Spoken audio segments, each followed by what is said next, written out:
Hello दोस्तों, आपका स्वागत करता हूं एक नई वीडियो के साथ आपके चैनल शेयर का फंडा में। तो मैं बात करने वाला हूं आज राकेश झुनझुनवाला के बारे में, जिन्होंने कुछ शेयर बेचे हैं और कुछ शेयर खरीदे हैं कुछ कंपनी के। तो चलिए ले चलता हूं कंप्यूटर स्क्रीन पर तो और जानते हैं। तो जैसे कि आप देख सकते हैं, कंस्ट्रक्शन कंपनी पर भरोसा और मजबूत। मार्च तिहाई में खरीदे 44 लाख नए शेयर, यानी कि 44 लाख नए शेयर खरीदे हैं किसके? एनसीसी लिमिटेड के। अब एनसीसी कैसी कंपनी है उसके बारे में डिटेल एनालिसिस करेंगे। फाइनेंशियली स्ट्रॉन्ग है या नहीं है, हम भी जाएं या नहीं जाएं। वो बड़े इन्वेस्टर हैं, उनका रिस्क एबिलिटी अलग होती है कि अलग होती है। हिस्सेदारी बढ़कर कितनी हो गई है? 13.56। 44 लाख नए इक्विटी शेयर खरीदे हैं। वहीं बात करें राकेश झुनझुनवाला, दिग्गज निवेशक हैं जिन्होंने मार्च तिहाई में एनसीसी लिमिटेड के हिस्सेदारी बढ़ाई है। यह स्टॉक लंबे समय से के पोर्टफोलियो में आज से नहीं है। जनवरी अगर वो नीचे गिर भी जाता है, वो जब भी निकल जाएंगे वो आपको पता भी नहीं चलेगा।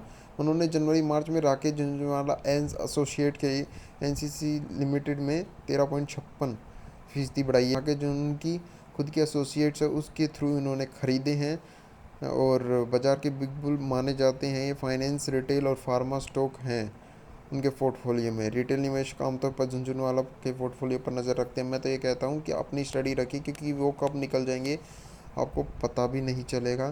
फिर आपका पैसा वो देख सकते हैं, इंडिया बुल फाइनेंस में वो कब निकल गए पता नहीं चला और निवेशक रह गए बीच में। और वैसे भी शेयर में कोई ऐसा स्टॉक, अच्छा स्टॉक तो है ही नहीं, वो फाइनेंशियली तो स्ट्रॉन्ग है ही नहीं। अब उसमें देखते हैं क्या रहता है क्या नहीं रहता, हम इसमें बात करते हैं पहले।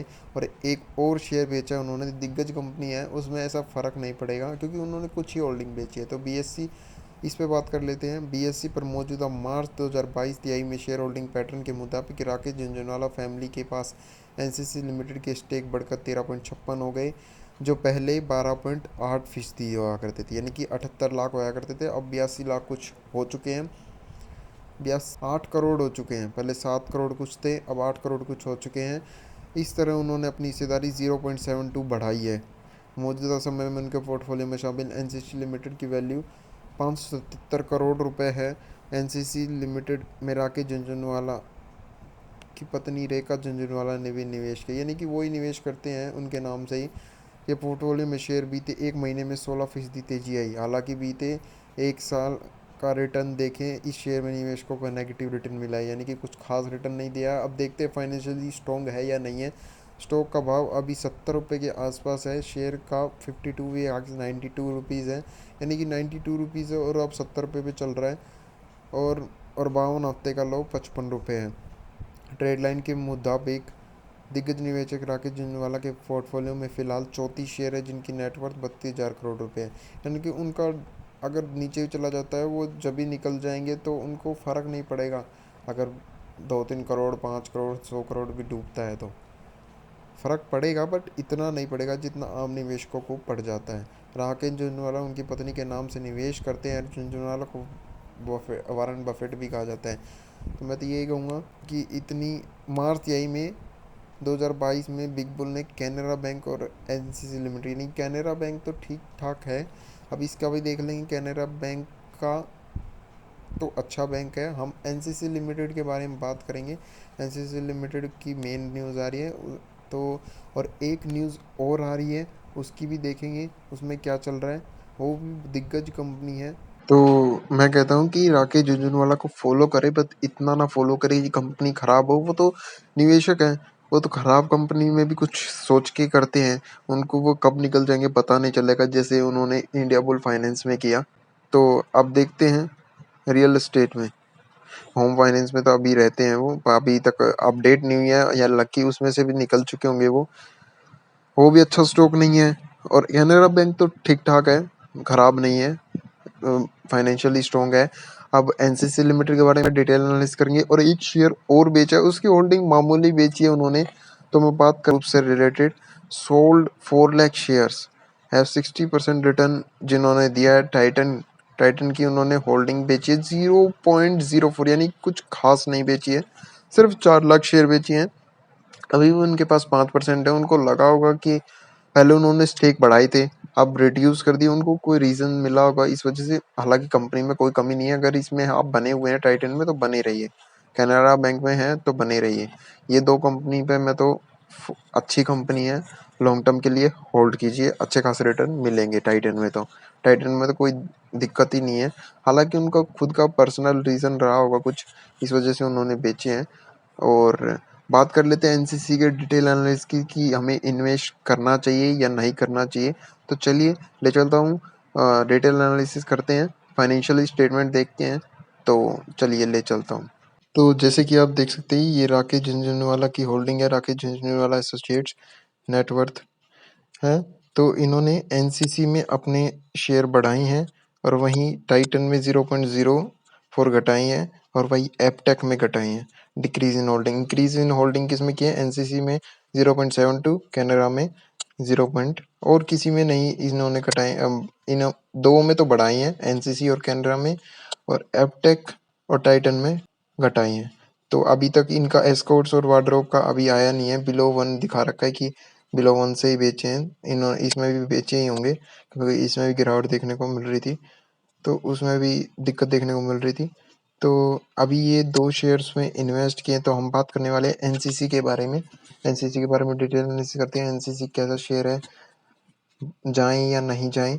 तो जैसे कि आप देख सकते हैं, एनसीसी 69 रुपए प्राइस चल रहा है, 1% की गिरावट रही है इसमें। And current price is less than intrinsic value, ये अच्छा पॉइंट है। अब ये अच्छा पॉइंट होने से फ़ायदा नहीं है जब तक कंपनी रिटर्न नहीं देगी या फाइनेंशियली स्ट्रॉन्ग नहीं होगी। तो आप देखते हैं फाइनेंशियली स्ट्रॉन्ग है या नहीं है। रिटर्न ऑन इक्विटी इसने अच्छे नहीं दिए हैं, डिविडेंड रिटर्न अच्छे नहीं दिए हैं, एंट्री पॉइंट अच्छी है अभी। और वहीं एक दिन में 1 से 1.25% की गिरावट है। वहीं 1 वीक की बात कर ले, 3-3.25% की तेजी है। वहीं 1 महीने में 13% के रिटर्न दिए हैं, अभी भागा है ये, जब से मेरे ख्याल से इन्होंने अपनी होल्डिंग बढ़ाई है जब से। और वहीं बात करें 1 साल में 5% के नेगेटिव रिटर्न्स हैं। वहीं 5 साल में भी कुछ खास परफॉर्मेंस दिया नहीं है इसने अभी तक, 25% गिर चुका है। वहीं मैक्सिमम बात करें 1400% के रिटर्न दे चुका है, यानी कि ये कभी 237 रुपये पे चलता था। तो देख सकते हैं इतना डाउन क्यों आया, कुछ तो गड़बड़ हो गई या फाइनेंशियली स्ट्रांग नहीं होगी कंपनी। तो कंपनी किस में है? कंस्ट्रक्शन इंजीनियरिंग में थोड़ा देखने को मिलता है, मटेरियल इंक्रीज हो रहा है अभी। और स्मॉल कैपिटल है, स्मॉल कैपिटल में इतना तेजी और ज़्यादा गिरावट हो सकती है। तो अपनी स्टडी रखे, राकेश झुनझुनवाला की स्टडी पे ना जाएं, क्योंकि इससे आपको लॉस होगा, उनको लॉस तो होगा नहीं, क्योंकि वो तो कब निकल जाएंगे आपको पता ही नहीं चलेगा। मॉडरेट रिस्क है, पी 15, पी भी अच्छा है, सेक्टर पी 67 है। अब फाइनेंशियली देखना ज़रूरी है, क्योंकि फाइनेंशियली स्ट्रॉन्ग नहीं हुई तो कम फायदा है क्या। तो ईयरली रिटर्न माइनस में ही है, -3%, इंडस्ट्री का एवरेज 4% है रेवेन्यू ग्रोथ में। यानी कि इंटर रेवेन्यू देख सकते हैं 8,500, 13,000, 9,000, 8,000, यानी कि 2019 के बाद 2019 के उस पे आई नहीं है, लगातार घट ही रहा है, बढ़ नहीं रहा है। और एक माइनस पॉइंट है। नेट इनकम देख सकते हैं 168, 578, 336, 268, यानी कि घट ही रहा है 2019 के बाद तो।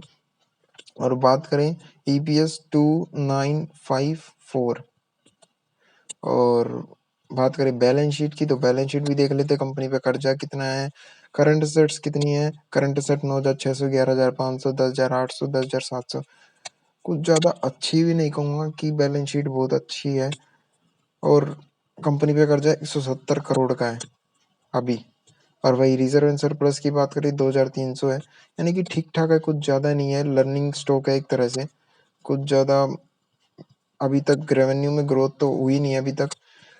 तो net change in cash 55, 143, 104, 77, free cash flow 267, 101, 781, 631, यानी कि कुछ ज़्यादा इन्वेस्टमेंट का स्टॉक नहीं है ये कि आप इसमें सारा ही अमाउंट लगा दें, क्योंकि अच्छा स्टॉक मुझे तो लगा नहीं, कुछ खास परफॉर्मेंस इसने दिया नहीं अभी तक।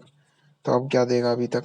अब राकेश झुनझुनवाला ने बढ़ा लिए हैं, तो क्या पता तेजी भी देखने को मिल सके, क्योंकि लोग पागल हो जाते हैं झुनझुनवाला खरीदता है तो वे खुद बाइंग धड़ाके से कर सकते हैं। जैसे प्रमोटर्स देखते हैं 19% है, और इसमें से प्लेज ही है 3 से 4%, म्यूचुअल फंड 12% है।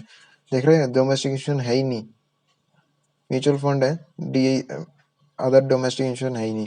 फॉरेन इंश्योरेंस 11-12% है। राकेश झुनझुनवाला भी हैं और अदर पार्टीज 30% है, रिटेल्स भी 26% है। तो मेरे हिसाब से तो ना ही जाएं तो अभी के लिए बेटर रहेगा, क्योंकि कुछ खास परफॉर्मेंस इसने अभी तक दिया नहीं है। और वहीं फोरकास्ट की बात कर ले तो इसमें देखते हैं एनालिस्ट 100%, ये तो गलती दिया हुआ है, क्योंकि 100% अगर इसमें कर रहे हैं तो एक राकेश झुनझुनवाला की प्रोस्पेक्टिंग है, उनकी वजह से भी बढ़ रहा है ये शेयर, और अभी बढ़ने को देख सकते हैं। अभी तक कुछ खास परफॉर्मेंस दिया नहीं है और इन्होंने 44 लाख शेयर खरीद लिए, इस वजह से भी तेजी देखने को मिल सकती है। सो थैंक यू वेरी मच। इतना टारगेट मत रखिए कि ये शेयर इतना ऊपर चला जाएगा कि आपके डबल पैसे कर देगा, ऐसा कुछ नहीं है कि एकदम में बढ़ जाएगा। हाँ, आरजे हैं इसलिए थोड़ा बहुत बढ़ सकता है और वो कब निकल जाएंगे आपको पता नहीं चलेगा। सो अपनी स्टडी रखें, और ऐसा है नहीं कि 1000 पे पहुंच जाएगा एकदम में। हाँ, कंपनी ग्रोथ में आएगी तो ज़रूर बढ़ेगा। So thank you very much and take care and bye bye. Next video में मिलते हैं। अगर वीडियो अच्छा लगा तो चैनल को सब्सक्राइब कर देना, वीडियो को ज़्यादा से ज़्यादा शेयर करना।